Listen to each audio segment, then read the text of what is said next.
There is no pastime too innocent that doesn't attract professionals, and Keith Johnson is one such professional.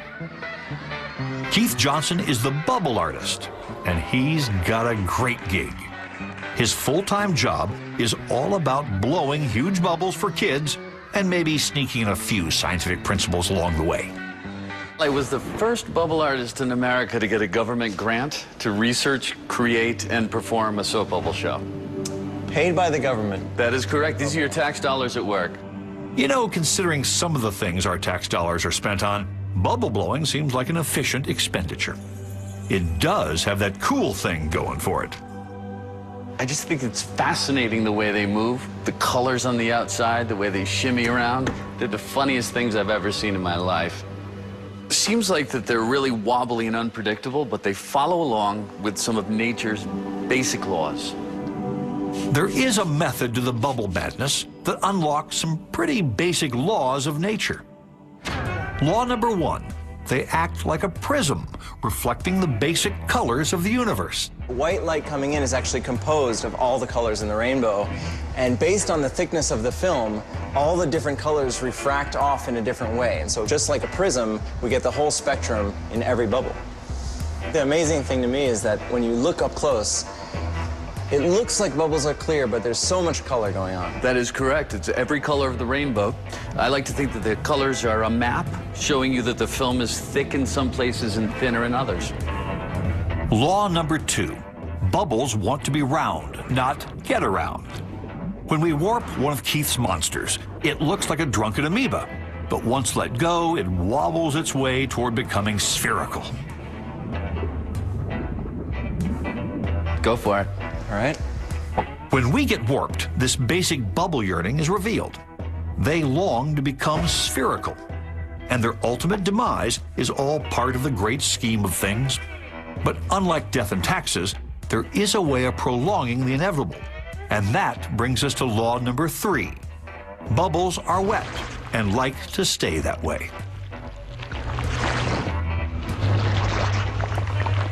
Now, anytime you touch a bubble, it pops, but it seems like you have no problem using any of these tools to mess with bubbles without them blowing up. The rule is dry things pop bubbles, but wet things don't. If you wet your hand, you could probably put your whole hand in there. All right, I'll try it. Oh, yeah. Very different. The impossible becomes possible. The soap bubble molecules bond with the same molecules coating Jeff's hand, so he's more than welcome to come inside.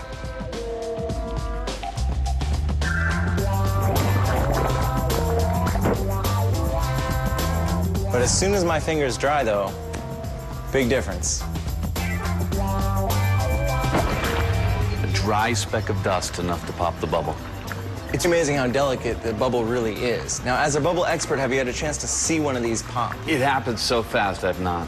I'd love to see it. It's a couple thousandth of a second. Well, Matt, all right. Why don't we set this up? Keith has had a chance to show off to us. Now it's our turn. We're going to show him something he's never seen before. A bubble bursting at 5,000 frames a second. A simple ball bearing is the projectile of choice to accomplish the task. It's coming down. Ready. At normal speed, How was that? it looks like the bubble just explodes. But is that what's really happening?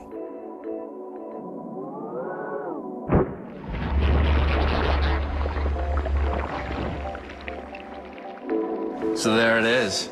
It's pretty amazing. You think of it as one event, instant event, but there you could really see the terror. You never think of it as a directional event. It just looks like it's there and it's gone.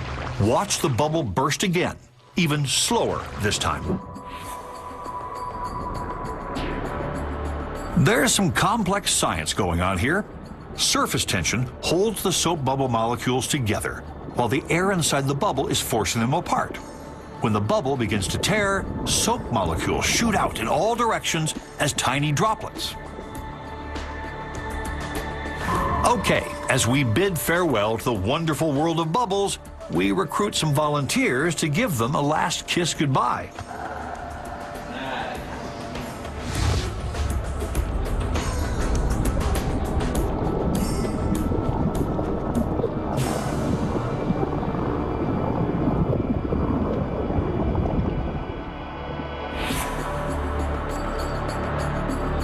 So there you have it, bubbles.